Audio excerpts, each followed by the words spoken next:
Assalamualaikum warahmatullahi wabarakatuh. Selamat datang di channel Samudra Paksai di video pembelajaran mata pelajaran sejarah kelas 10 IPS. Anak-anak sekalian, bagaimana kabar kalian? Semoga sehat selalu. Kali ini kita akan mempelajari tentang penelitian sejarah. Sebelum kita memulai sesi pembelajaran hari ini, mari kita awali kegiatan ini dengan bacaan basmalah. Bismillahirrahmanirrahim. Penelitian sejarah memiliki 5 tahapan yang saling berhubungan, yaitu yang pertama pemilihan topik, yang kedua heuristik atau pencarian atau pengumpulan sumber, yang ketiga verifikasi, kritik atau pengujian sumber, yang keempat interpretasi atau penafsiran, yang kelima historiografi atau penulisan karya sejarah. Yang pertama, pemilihan topik. Sebelum proses penelitian berlangsung, yang pertama harus dilakukan adalah memilih topik penelitian. Topik merujuk pada bahasan atau pokok kajian yang akan diteliti. Pemilihan topik ini penting agar penelitian sejarah lebih terarah dan terfokus pada masalah yang akan diteliti. Apa saja kriteria pemilihan topik penelitian sejarah yang baik? Ada 4 syarat pemilihan topik. Yang pertama, manageable topik. Yang kedua, obtainable data. Yang ketiga, significant of topic. Yang keempat, interested of topic. Manageable topic artinya sesuai dengan latar belakang pengetahuan, kecakapan, dan kemampuan peneliti. Obtainable data artinya mempertimbangkan ketersediaan sumber atau data, teknik pengumpulan data, dan lokasi penelitian. Significant of topic artinya memiliki nilai kemanfaatan bagi perkembangan ilmu pengetahuan, dan interested of topic artinya sesuai dengan minat dan ketertarikan peneliti. Pemilihan topik sebaiknya didasarkan pada 2 kedekatan. Yang pertama, kedekatan emosional, artinya didasarkan pada ketertarikan terhadap daerah lingkungan peneliti. Yang kedua, kedekatan intelektual, artinya didasarkan pengetahuan dan wawasan yang dimiliki oleh peneliti. Tahapan yang kedua yaitu heuristik, pencarian atau pengumpulan sumber. Setelah menetapkan topik penelitian, langkah berikutnya adalah heuristik, yaitu kegiatan mencari dan menemukan sumber-sumber sejarah yang berkaitan dengan topik dalam penelitian sejarah. Kemanakah kita harus mencari sumber? Kita gunakan konsep 3P ya, yaitu paper, flash, dan version. Paper artinya melakukan studi dokumenter atau studi kepustakaan yang berhubungan dengan sumber-sumber tertulis. Pencarian sumber jenis ini dapat kita peroleh di perpustakaan, kantor arsip, dan kantor-kantor pemerintahan.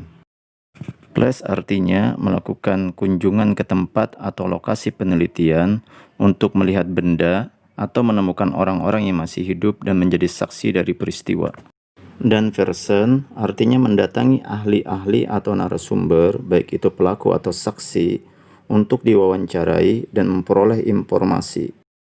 Keberhasilan pencarian sumber ditentukan oleh wawasan peneliti mengenai sumber yang diperlukan dan keterampilan teknik penelusuran sumber. Permasalahan dalam pengumpulan sumber, yang pertama keterbatasan kemampuan menguasai bahasa sumber, yang kedua tidak semua orang dapat mengakses sumber, yang ketiga beberapa sumber masih dikategorikan sebagai sumber tertutup, yang keempat sumber sejarah dapat berusia tua dan rentan jika disentuh, dan yang kelima banyak sumber sejarah yang masih menggunakan tulisan tangan. Tahapan yang ketiga yaitu verifikasi atau kritik sumber. Setelah sumber-sumber ditemukan dan dikumpulkan, tahap selanjutnya adalah verifikasi, yaitu tindakan memeriksa, menguji, mengoreksi, dan menilai keautentikan atau kebenaran atau keaslian suatu sumber. Verifikasi atau kritik sumber terbagi menjadi 2. Yang pertama, kritik eksternal atau autentisitas. Peneliti melakukan pengujian atas keaslian sumber. Uji autentisitas ini dapat dilakukan melalui penelitian terhadap pembuat dokumen, lembaga atau badan hukum yang mengeluarkan dokumen, pengarang atau informan dan tanggalnya, ada dan tidaknya pemalsuan, serta alasan diadakannya restorasi atau perbaikan apabila ada. Yang kedua, kritik eksternal atau kredibilitas. Di sini peneliti melakukan pengujian atas isi sumber. Uji kredibilitas ini dapat dilakukan dengan menentukan sifat sumber. Segala sesuatu yang ada pada sumber itu harus sesuai dengan zamannya. Menyoroti pembuat sumber, dan pada saat wawancara, perlu membandingkan kesaksian dari berbagai sumber sehingga informasi yang diperoleh objektif. Tahapan yang keempat adalah interpretasi atau penafsiran. Interpretasi adalah penafsiran makna fakta dan menghubungkan antara satu fakta dengan fakta yang lain. Dua tahapan dalam interpretasi. Yang pertama, analisis atau menguraikan. Di sini penulis menguraikan informasi atau data atau sumber yang diperoleh yang sudah diseleksi untuk menjawab pertanyaan-pertanyaan penelitian. Yang kedua, sintesis atau menghubungkan. Di sini peneliti menghubungkan antara sumber satu dengan sumber lainnya untuk membuktikan adanya hubungan sebab akibat atau hubungan saling memperkuat fakta. Dalam tahapan interpretasi, sering terjadi subjektivitas karena peneliti memiliki kebebasan memberikan pandangan dan pendapatnya terhadap sumber atau fakta yang telah ditemukannya.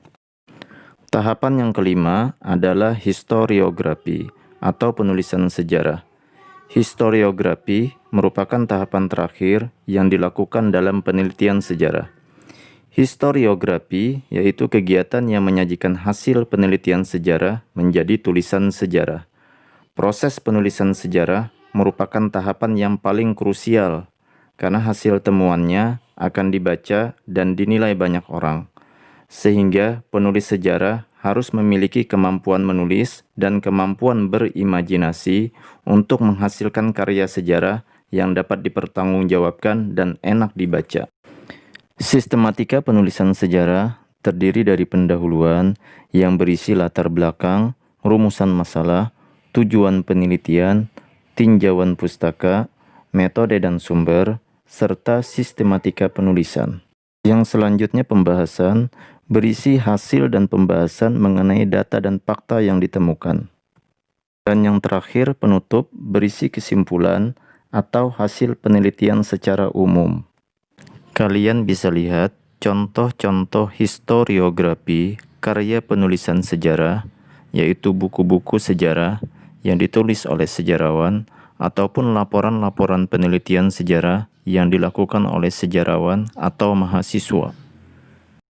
Baiklah, sekian pembahasan sesi kali ini. Selamat belajar. Sampai jumpa pada pertemuan sesi berikutnya. Wassalamualaikum warahmatullahi wabarakatuh.